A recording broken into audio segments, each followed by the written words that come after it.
The Odin Lite is the cheapest out of the 3 models of the Odin Handheld that will be released later this year.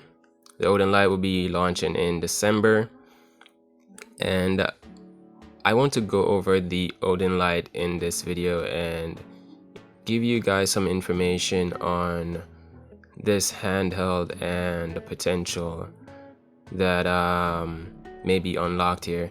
I think because a lot of persons see the Odin Lite with a Dimensity chipset and the base and Pro model have a Snapdragon chipset, they automatically think that the Snapdragon version will be better.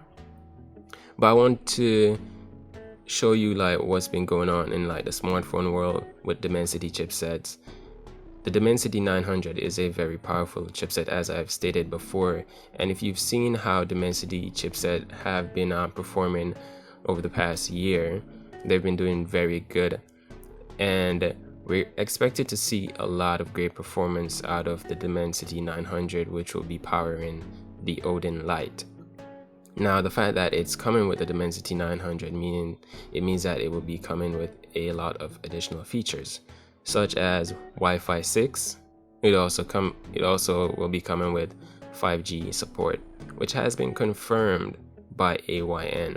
Now, they say that they're working on a combo TF slot, which means that they're making a slot for a micro SD card and for a SIM card. Now, this is very good because it means that you'll be able to take your gaming on the go with the Odin Lite. So whilst with the Odin Base and Pro you'll be stuck with Wi-Fi, with the Lite model you'll be able to take your games on the go once you have a 4G or 5G connection. So once you have a data plan, you'll be able to go ahead and play PUBG on the go with your friends. You can play PUBG on the bus, on the train, wherever, with your friends, and get a quick match in before work or before school. And I think this is a big selling point to the Odin Lite. Also, AYN is giving you the option to upgrade the RAM, the storage, and the battery capacity for the Lite model. So you can opt for 8 GB of RAM on the Lite, or you can choose to go for 128 GB of storage, or you can add a 6,000 mAh battery in the Lite. And this makes me believe that they want to get as much performance as they can out of the Lite model. And I think it will be possible, and in some cases you might see the Lite model outperforming the Odin Pro, which is supposed to be the best model. Now, yes, in the short term, the Odin Pro is going to be better because the Snapdragon chipset is more optimized for Android gaming and Android emulators. However, the Odin Lite is a new chipset. It was just launched this year, back in May. So it's just been like 2-3 months it's been out on the market. So over a year, maybe 2 years from now, you see this chipset get more optimization. You see a lot more games taking advantage of the Dimensity architecture. Also, I must inform you that this device will be running with the back-end Vulkan 1.2, while the base model, well, let me get confirmation on that. If it's not 1.2, I think it's 1.1 of Vulkan, while the Snapdragon 845 will be running with 1.0. Okay, so the Dimensity 900 has Vulkan support for version 1.1, while the Snapdragon 845, because it's an older chipset, has support for Vulkan 1.0. Both of them has OpenGL 2.0 and DirectX 12 version. The GPU frequency of the Dimensity 900 seems to be at around 900 MHz, while the GPU frequency of the Snapdragon 845 is around 710 MHz.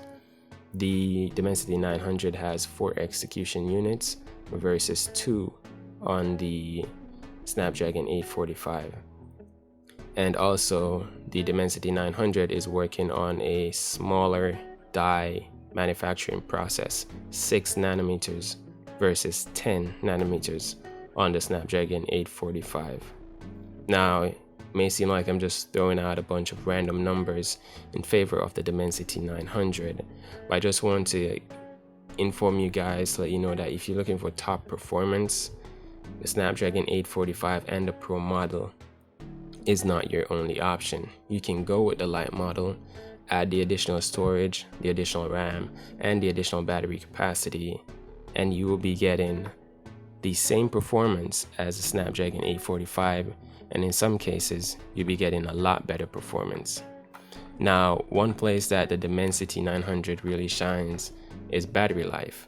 Now, you can get an extra maybe 30 minutes to an hour of battery life out of the Dimensity 900. So while your Odin base or Pro may be lasting 6 hours, you can probably squeeze 7 hours, maybe even 8 hours out of the Dimensity 900 chipset. Now, as regards to like refresh rates for the screen, we don't know.